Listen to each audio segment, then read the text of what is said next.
Bonjour, bonjour ou bonsoir, ça dépend de là où vous êtes. Et nous sommes très contents et très joyeux d'être là encore. Et comme on l'a promis, on va continuer avec nos vidéos. On fera des petites vidéos qu'on va poster sur nos différents réseaux sociaux. Et juste pour échanger de ce qui se passe pour le moment sur notre cher continent, le continent africain. Hier, on a essayé de parler sur une compagnie ou une entreprise française qui s'appelle Orona. C'est une compagnie à qui l'État français détient plus de 90% des parts ou d'actions. Et ces compagnies, ça fait des décennies qu'il opère au Niger. Nous disons cela au détriment de notre vie parce que nous savons que c'est très sensible, c'est un sujet très sensible et que malgré tout, on doit se le dire, on doit partager la réalité qui se passe sur le terrain africain et formuler des recommandations pour que ce pillage et ce sabotage puissent s'arrêter un jour. Et c'est dans ce même schéma qu'on a bien jugé d'apporter notre petite part, d'apporter notre petite contribution au développement de l'Afrique. Ok, voici, je vais vous donner quelques petites informations ici pour bien comprendre l'ampleur de ce que la France fait chez nous et que coûte que coûte, on ne doit pas se taire. De toute façon, on a étudié, il y a les uns qui sont à l'étranger, on a acquis l'expérience, l'expertise. Moi, je pense que le temps est bien choisi pour que tous ces maîtres-là, tous ces vols-là, tous ces pillages-là puissent être dénoncés d'une manière systématique. Et voilà. Alors, pour commencer, je dois préciser que la France dépend fortement de l'énergie nucléaire. 68% de son électricité provenant des centrales nucléaires, avec plus de 56 réacteurs nucléaires. 56 réacteurs nucléaires. Ces réacteurs nucléaires sont allumés par l'uranium qui est turé au Niger. En 2022, donc aujourd'hui nous sommes en 2023, en 2022, 25% de toutes les importations d'uranium de l'Union européenne provenaient du Niger, selon l'agence nucléaire de l'Union européenne. Figurez-vous que le compagnie français Orano, le compagnie s'appelle Orano, qui est détenu à 90% par l'État français. Le compagnie français Orano a épuisé les deux sites miniers d'Arlit et d'Akokan. Maintenant, ils veulent attaquer le site d'Imouraren. Je parlais de ça hier, ce site. Je vais répéter ça encore. Donc, comprenez qu'ils ont déjà épuisé des sites miniers, dont le site d'Arlit et le site d'Akokan. Et maintenant, ils veulent attaquer le troisième site. Partons sur le troisième site. La site minière d'Imouraren, située à 80 km au sud d'Arlit, est considérée comme l'un des plus grands gisements d'uranium au monde. Comprenez, écoutez-moi ici, c'est très important. Total, tout le monde connaît Total, le groupe Total avec les stations que tout le monde connaît, tout Africain connaît. Je pense que Total est presque dans tous les pays africains. Total Group a mené ces derniers mois des études en vue d'exploiter les sites d'Imouraren. Ces réserves sont estimées à environ 200 000 tonnes, soit près de 3 fois celui de Komikak. C'est le premier site. Ils ont différents noms. Exploité par Orano, le premier site, Komikak, exploité par Orano durant plus de 40 ans. Donc, comprenez que les deux sites que j'ai cités avant, le compagnie ici Orano a déjà exploité ces sites pendant 40 ans. Sa capacité de production annuelle est évaluée à 5 000 tonnes pour une durée de vie de 43 ans. Donc, si les autorités nigériennes me captent, si par coïncidence ou je ne sais pas, avec les réseaux sociaux, ils peuvent m'écouter. Ce site minier d'Imouraren, c'est le premier site minier mondial. Donc, ce site a une capacité de produire 200 000 tonnes. 200 000 tonnes et a une capacité aussi de produire 5 000 tonnes pour une durée de 43 ans. Comprenez que c'est trop. C'est trop.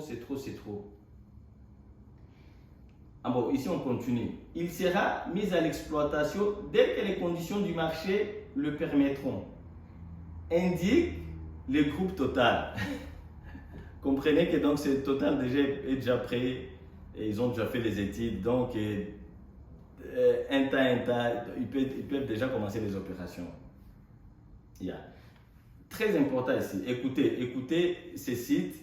Le part, donc, comment ils se sont partagés le part des gâteaux. Les sites d'Imouraren, donc on va parler des shares des sites d'Imouraren. Donc, comprenez que 86% de parts ou d'actions sont détenus par Orano. Les sites là, le premier site au niveau mondial, 86% de ces actions, donc les actionnaires principaux, c'est le français, c'est l'État français. Et ils ont 86,5% d'actions ou de parts. Et puis il y a 13% il y a les sociétés qui s'appellent Korean Electric Power qui détient 13% des parts. Et écoutez-moi ici. Et le gouvernement du Niger détient que 10% de parts. Ça, c'est une moquerie. Ça, il se moque de nous. Imaginez-vous que l'État nigérien n'a que 10% de parts. Ah, c'est grave. Triste en tout cas. Ici, on a essayé de formuler des recommandations pour les autorités nigériennes que nous saluons en passant. Et le général Abdourahmane Tiani, nous sommes là, nous sommes derrière vous. Et nous saluons aussi la population nigérienne qui a montré une résilience face à face aux détracteurs. Nous vous soutenons et nous sommes près de vous. Alors, ici, je fais ces recommandations, c'est pour tous les pays africains, pas seulement le Niger. Donc, surtout, ces recommandations sont trop basées dans le secteur minier, surtout dans le secteur minier. Ça peut s'appliquer sur d'autres secteurs, mais surtout, ça sera appliqué sur le secteur minier. Donc, les premières recommandations. Les États africains doivent rectifier et mettre à jour les lois et règlements portant sur nos matières premières, surtout celles du code minier, pour en être les premiers bénéficiaires. Ça, c'est les premières recommandations. Donc, rectifier et mettre à jour nos lois et les contrats et les règlements. Yeah. Deuxième des choses, revoir les accords bilatéraux non adaptés à la réalité ou à la situation actuelle et les modifier. Troisième des recommandations, être actionnaire principal dans les entreprises publiques locaux par nos États, surtout le secteur minier. Quatrième recommandation, établir un partenariat gagnant-gagnant avec nos partenaires locaux, régionaux et internationaux. Cinquième recommandation, travaillons et coopérons avec les entreprises et pays qui affichent une volonté et le respect mutuel, ayant de l'expérience, de l'expertise nécessaire dans le domaine pour un durée bien déterminé. Le but de cette coopération doit être celle d'accompagner nos entreprises publiques et privées pour l'indépendance et l'émancipation économique totale de nos pays. Je dois répéter ça. Il faut que vous captiez ça très bien. J'ai dit, toutes ces recommandations-là que je viens de donner, le but principal de cette coopération, que ce soit avec les compagnies françaises, que ce soit avec les compagnies américaines, que ce soit avec les compagnies chinoises, je dois insister sur cela, que ce soit une coopération avec les compagnies russes, cela doit se faire dans le seul but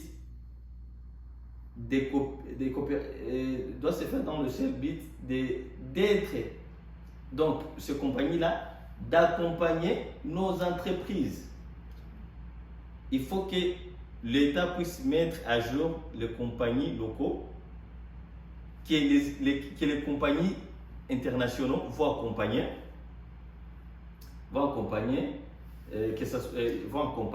pour l'indépendance et l'émancipation économique totale de notre pays. Ces entreprises peuvent assister. Ok, ici je vais énumérer quelques des entreprises pour le cas du Niger qui peuvent aider si au cas où Orano part. Et ces deux entreprises peuvent aider. Ces entreprises peuvent assister au cas où Orano n'est plus là. Le premier entreprise, il s'appelle Swakop Iranium, CGN. Est un partenariat d'actionnariat entre la République de Namibie et la République populaire de la Chine. Opéra dans le mine de Houssab en Namibie. Ça, c'est le premier compagnie si l'État nigérien décide d'en finir avec Orano. Donc, ils peuvent contacter Swakop Iranium, qui est une entreprise de partenariat entre l'État namibien et l'État chinois. C'est une entreprise que je connais très bien et qui exploite l'uranium en Namibie. Figurez-vous bien qu'en Namibie aussi, il y a l'uranium. Je pense le Niger, c'est le 7e producteur d'uranium et le Namibie, je pense, c'est le 5e producteur d'uranium au niveau mondial. Donc, ces compagnies peuvent aider.